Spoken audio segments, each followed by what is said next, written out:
ನವೋದಯ ಮೊರಾರ್ಜಿ ಆದರ್ಶ ವಿದ್ಯಾಲಯವು ವಿವಿಧ ವಸ್ತು ಶಾಲೆಗಳ ಪ್ರವೇಶ ಪರೀಕ್ಷೆಗೆ ಸಂಬಂಧಿಸಿದಂಗ ನಿಮ್ಗೆ ಏನು ಮಾಡ್ತಪ್ಪ ಅಂತಂದ್ರ ಭಿನ್ನ ರಾಶಿಗಳ ವ್ಯವಕಲನಗಳ ಮೇಲೂ ನಿಮ್ಗೆ ಕೆಲವೊಂದಷ್ಟು ಪ್ರಶ್ನೆಗಳನ್ನು ಕೇಳಬಹುದು. ಅವಾಗ ನೋಡ್ರಿ, ಈಗಾಗಲೇ ಹಿಂದಿನ ತರಗತಿಯಲ್ಲಿ ಭಿನ್ನ ರಾಶಿಗಳ ಸಂಕಲನ ಕಲಿತಾರೆ. ಭಿನ್ನ ರಾಶಿಗಳ ಸಂಕಲನದಲ್ಲಿ ಛೇದಗಳು ಸಮ ಇದ್ದಾಗ ಯಾವ ರೀತಿ ಮಾಡಬೇಕು, ಛೇದಗಳು ಸಮ ಇಲ್ಲದೆ ಇದ್ದಾಗ ಯಾವ ರೀತಿ ಮಾಡಬೇಕು ಅಂತ ಕಲ್ತಾರೆ. ನೋಡ್ರಿ, ಇದು ಸೇಮ್ ಅಲ್ಲೇ ಭಿನ್ನ ರಾಶಿಗಳ ಸಂಕಲನದಲ್ಲಿ ಕುಡಿಸಿದರೆ ಭಿನ್ನ ರಾಶಿ ವ್ಯವಕಲನದಲ್ಲಿ ಇಲ್ಲೇ ಕಲಿಬೇಕಾ ಅರ್ಥನ. ನೋಡ್ರಿ ನೋಡ್ರಿ, 4ನೇ 8 ಮೈನಸ್ 4ನೇ 4 ಹೋಗ್ತಿದೆ, ಛೇದವು ಸಮ ಐತೆ. ಅಲ್ಲಿ ಛೇದವು ಸಮ ತೆಗೆ ಮಾಡ್ರಿ, ಡೈರೆಕ್ಟ್ ಅಂಶಗಳನ್ನು ಕುಡಿಸಿದ್ರಿ, ಛೇದವನ್ನು ಹೆಂಗೆ ಇರ್ತಿದ್ರಿ.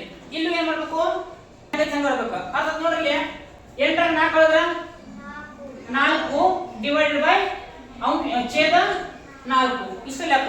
ಆಯ್ತಾ? ಇಷ್ಟಾರ ಭಿನ್ನ ರಾಶಿಗಳ ವ್ಯವಕಲನ ಛೇದಗಳು ಸಮ ಇದ್ದಾಗ ಈ ರೀತಿ ಮಾಡ್ಬೇಕು. ನೋಡ್ರಿ, ಇದು ಸಂಕ್ಷೇಪಿಸಿ ಅಂತ ಅನ್ಬೇಕು. ಅವಾಗ ನೋಡ್ರಿ, 4 1 4 4 1 4 ಬರ್ತದ. ನೆಕ್ಸ್ಟ್ ನೋಡ್ರಿ, ಉತ್ತರ 1 ಬಂತು. ಆಯ್ತಾ? ಮತ್ತ ಸರ್ ಕೆಳಗೆ ಒಂದು ಅಂಶ ಬರ್ಬೇಕ್ರಿ ಅಂತ ಹೇಳ್ಬೋದು ನೀವು. ಬಟ್ ಹೆಂಗ್ರಿ, ಒಂದ್ರ ಕೆಳಗ ಯಾವುದೇ ಸಂಖ್ಯೆ ಏನಪ್ಪಾ ಅಂತಂದ್ರ ಅಂಶ ಛೇದ 1 ಇರ್ತದೆ ಅಂತ ತಿಳ್ಕೊಬೇಕು ನೀವು. ಅರ್ಥ? ಹಿಂಗ್ ಬರ್ದ್ರು ಓಕೆ, ಹಿಂಗ್ ಬರ್ದ್ರು ಸರಿ. ಅರ್ಥ? ನೆಕ್ಸ್ಟ್ ನೋಡ್ರಿ, ಇಲ್ಲಿ ನೋಡ್ರಿ, 6 9 ಅಂಶ ಮೈನಸ್ 3 9 ಅಂಶ ಇಟ್ಟಿದೆ. ಇಲ್ಲೂ ಛೇದಗಳು ಸಮದವ.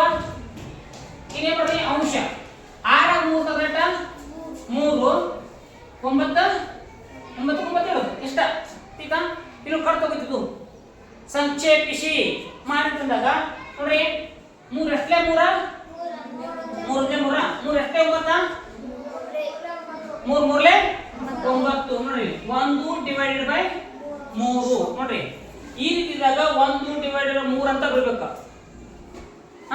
ಆಗಲೇ ಸರ ಇದು ಕೆಳಗೆ ಏನಿಲ್ಲ 1 ಅಂತ ತಗೊಂಡಾರ, ಮ್ಯಾಗೆ ಒಂದು ಬಿಡಂಗಿಲ್ಲ ಇದನ್ನ. ಆಯ್ತಾ? 1 ಡಿವೈಡೆಡ್ 3 ಅಂತ ಬರೀಬೇಕು. ಅರ್ಥಲ್ಲ? ನೆಕ್ಸ್ಟ್ ನೋಡ್ರಿ, ಇಲ್ಲೊಂದು ಲೆಕ್ಕ ನೋಡಿ, 10 7 ಅಂಶ ಮೈನಸ್ 8 7 ಅಂಶ. ಇಲ್ಲೂ ಒಂದು ಲೆಕ್ಕ ಐತೆ ನೋಡಿ. ಇಲ್ಲಿ ಛೇದವು ಸಮಾನವ. ಛೇದವು ಸಮಾನದಾಗ ನಾವೇನು ವಿಚಾರ ಮಾಡೋ ಅವಶ್ಯಕತೆ ಇಲ್ಲ.